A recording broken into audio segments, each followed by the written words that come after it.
Transportation Secretary Sean Duffy with an urgent message for lawmakers. The country's air traffic control system needs a complete overhaul, and the FAA needs the money to pay for those repairs right now. Duffy testified after Newark, New Jersey's airport suffered 3 air traffic control shutdowns within 2 weeks.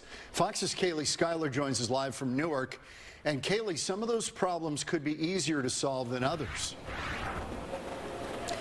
Absolutely, John and Ellen. And Duffy says today that replacing outdated copper lines with fiber in the New York area's air traffic control systems is actually moving quicker than expected, so that could help improve reliability. But Duffy also saying to lawmakers today a complete system overhaul will take 3 to 4 years, and getting more air traffic controllers hired, trained, and on the job isn't going to happen overnight. He says they're freeing up more teachers in the Air Traffic Control Academy and even providing tutors to help more students get through all of the testing. The Transportation Department is requesting $26.7 billion for 2026. That's up nearly 6% from this year. Duffy wants tens of billions just for hiring new controllers and replacing outdated equipment, and says the recent chaos here at Newark proves just how badly a system-wide revamp is needed to get things back on track. We are going to try to make the Department of Transportation more efficient, do more with less. I'm happy to talk about that. I want to discuss Newark.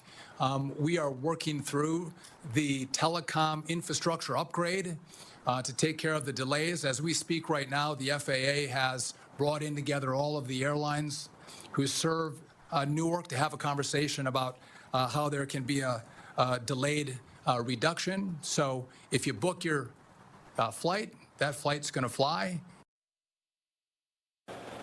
Duffy will also be meeting with senior airline officials to talk about reducing flights here at Newark, but the FAA says they will not be making a decision or announcing that decision until May 28th at the earliest.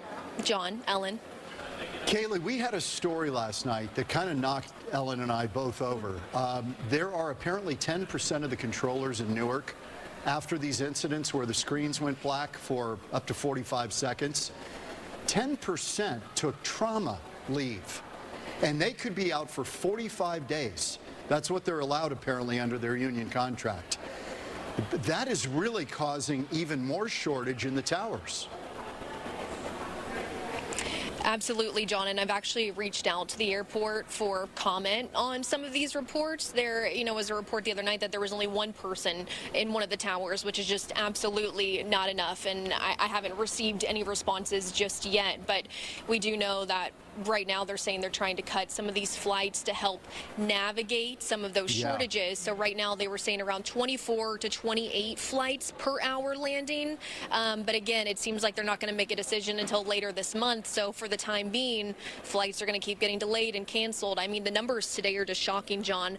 Last check, around 115 flights have been canceled here today and around 300 delayed. Boy, don't fly through Newark if you can avoid it, that's for sure. Yeah.